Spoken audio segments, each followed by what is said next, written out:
Okay, so today we're going to take a look at factoring, and there's a bunch of different ways of factoring depending on what or how many terms you have, okay? The first thing that I have up in these notes is what we call the diamond method. And this first practice is just simply for values, just to get you in the mindset of factoring out what two things will multiply together to create that one value. So our factors are the two things multiplied together. So if we look at up here, the big giant diamond, we have the product, what we want it to multiply to. And the goal is we want to come up with something that's going to add to a sum, because when we start factoring polynomials, we're going to want to figure out what makes up that middle term. So what happens is the product goes on top, the sum on the bottom, and then the two factors will list on the side. And you can see I have two examples below with that. So the number 24, it's made up of many things. I could do 1 and 24, 2 and 12, 3 and 8, 6 and 4 that we see there. But we want the one that's going to add up to that bottom value. So of all the factors that I just listed, 6 and 4 are the factors that would add to 10. If we look at negative 15, with negatives, you know you need one positive and one negative. So factors of negative 15 that would add to 14 would be negative 1 and 15. Okay, again, there is 3 and 5 we could choose, but that's not going to get us the 14. So you guys are going to be working on that side, that right side of the screen there, where you're going to fill in all those X values, finding the factors that will make up the term, the product, and that would add up to the middle term. That's going to help set you up for what we're going into next, our factoring. Okay, so I'm going to move myself up here.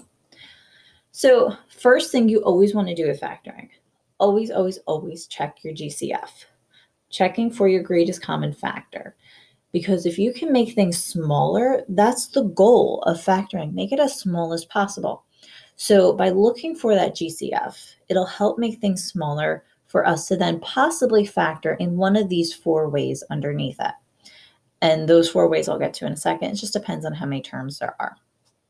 So your GCF, biggest possible number that you could divide out of every single number. It has to have every number in common. If it doesn't, then it's not the greatest common factor. It's not the GCF.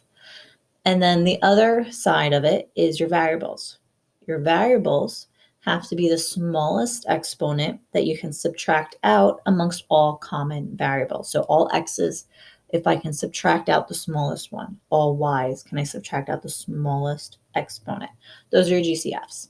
Once you have that, then you're going to kind of flow to wherever you have how many terms left. If I have 2 terms, it's called a binomial.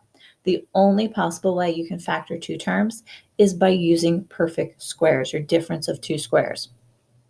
So if we look at the 2 examples I have, x squared is a perfect square. It's made up of an x and an x. 9 is made up of a 3 and a 3. And technically it's a negative 9, so that's why you see a positive 3 and a negative 3 in the answer. You just simply write it as the factors of the first plus or minus the factors of the last. They're always going to be opposite signs because, again, it's a minus. You have to do this with a subtraction of 2 squares. Underneath it, same thing. I have 4x squared, still a perfect square. 4 is made up of 2. X squared is made up of x. And that's why you'll see a 2x and a 2x in the front end. And then your 5s make up your 25. Okay. On the opposite end, I'm going to go all the way over here to the blue, are 4 or more terms. These are really just 4. Are polynomials. We do by grouping, right? So we're going to split it in 2. We're going to look at the first half and then the second half. You take out the GCF of the first half, you take out the GCF of the second half, and the goal is to get the exact same grouping, right? So in this case, they both have an x plus 2. If they don't, then you didn't factor it right, or it just wasn't factorable. But you have to get the exact same parentheses. Once you have that, that grouping comes out as its own factor, and now you're left with that identical factor, x plus 2, and then the back end I have is each of its GCFs, each term that we took out before. they get grouped together as well. So that's your grouping. In yellow over here, our diamond shortcut method. That's what you just practiced. Finding the diamond method, finding the factors of your constant that add to the middle term, which is b. Now, the reason this is a diamond shortcut is because it's only works when I have an a of 1, when I don't have any term in front of my x squared.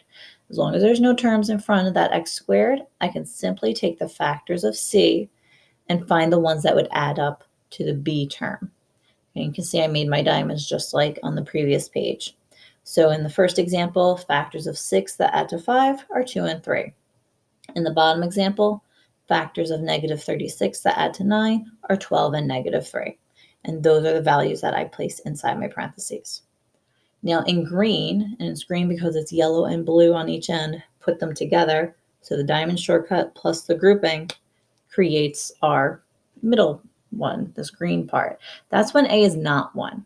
If I have a term that has a leading coefficient, now I have to do a couple things together.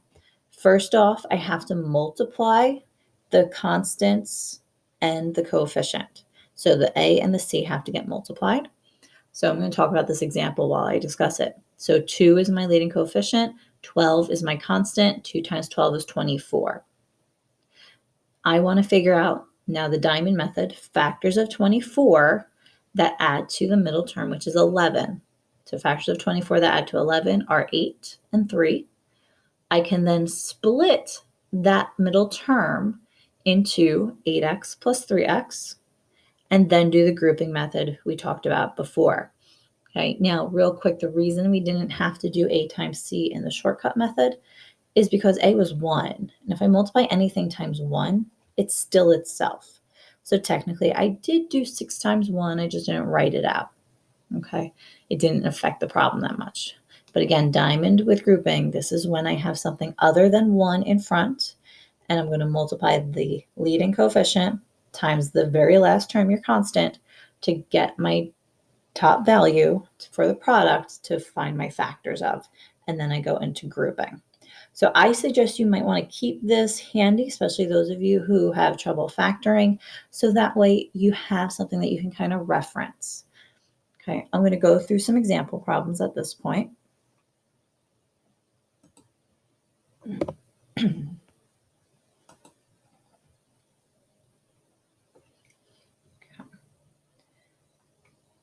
So again, we always want to start with a GCF. Put it big and bold right here. So to find your GCF, again, you look at every single number. So 3, 6, and 18, I can factor out. They're all divisible by 3. So I take that out front, and then I'm going to list what I'm left with. Now, I don't have any letters in common because all 3 terms don't have an x.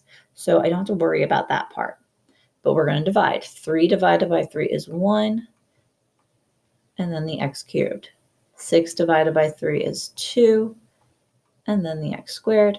And negative 18 divided by 3 is a negative 6. And that's it. You're factored. I cannot go any further than that because there is no way I can split an x cubed to get an x squared as the middle term.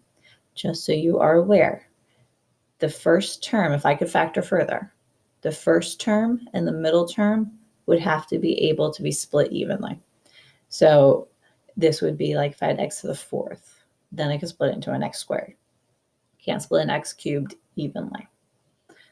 Okay, if I take a look at number 2 here, between a 4 and a 28, they're both divisible by 4.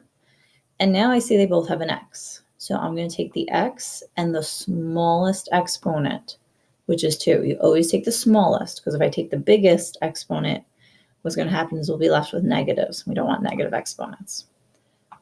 All right, so we divide numbers. 4 divided by 4 is 1. And then we're subtracting out this smallest exponent. So x4, take away 2 of them, I'm left with 2. Negative 28 divided by 4 is a negative 7. And then x squared, take away 2, it's gone. So the goal is one of those letters has to go away if I'm factoring it out. Okay, again, then I look, x squared minus 7, it's a binomial. They're not perfect squares, so I'm done. I can't go any further than this. Okay, so those are 2 examples of the GCF. skip down a little bit here. Okay, the second one, or the third one we're going to go over, we're going to do grouping. I notice it's 4 terms, so I'm going to group the first 2, and then I'm going to take a look at the last 2 separately. So first 2, b cubed minus 5b squared. They both have a b in common, so I'm going to take that out, and the smallest exponent is 2. So I'm going to subtract that from my exponents. So b cubed, take away 2 of them, I'm left with 1. And then I have a negative 5b squared. I take away 2. I'm just left with that negative 5. Okay, so that's factors of the first. So now our goal, by the way, we're going to look for another b minus 5 if we did this correctly. Okay, so this was a minus 4. So negative 4b plus 20. I can take 4 out of both of those. And in fact, I'm going to take the sign with it. So I'm going to take a negative 4 away. There's no letters in common, so I don't have to worry about that. Negative 4 divided by negative 4 is 1, so I'm just left with the b. 20 divided by negative 4 is negative 5. Well, look at that. We got it. As long as those are the same, we did our factoring right. We can now take that out, b minus 5. And then what was in front of each of them gets placed in their own grouping. So my factor is b minus 5 and b squared minus 4. Now, actually, I'm not done. Anytime I see an exponent left over, so I'm going to undo that line around it. Anytime I see exponents left over, you should always check to see if you can go further. Can't go further with b minus 5, but b squared minus 4 are 2 perfect squares. B squared I can split into a b and a b evenly. 4, or a negative 4, is a 2 and a negative 2. So this can actually factor further. It's a difference of 2 squares.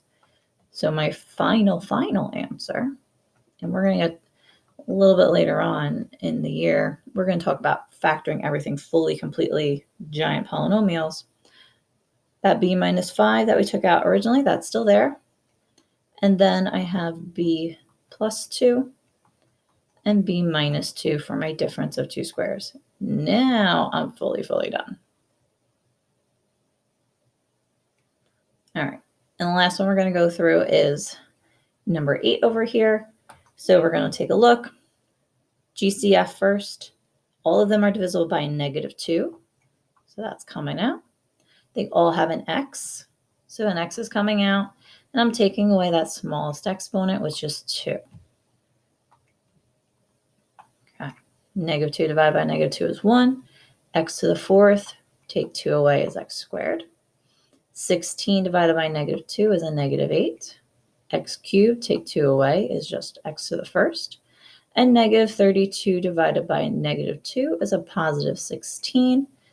And the x's go away. The x squared and the x squared cancel out. Okay, from here, I'm going to do my diamond method. Okay, factors of 16 that are going to add to a negative 8. Okay, it's a 1 as my coefficient. So I could do 1 times 16. It's not going to change anything. Okay, so those factors are going to be a negative 4 and a negative 4, right? 2 negatives make a positive, and negative 4 plus negative 4 is my negative 8. So when all is said and done, GCF gets written out first. And this, because it's a shortcut, it's a coefficient of 1, I can just simply write my factors as x minus 4 and x minus 4. You can leave it like this. You may also see it written as x minus 4 squared, just because there's 2 of them. So either or, whichever it is you're comfortable writing, is how you're going to factor. Okay, so again, you should have been practicing these throughout the summer packet. We're going to get into more in-depth factoring, so it's very important that you know how to do these. Watch the video again, ask me questions, and make sure we really understand factoring. It's going to be a big player in Algebra 2.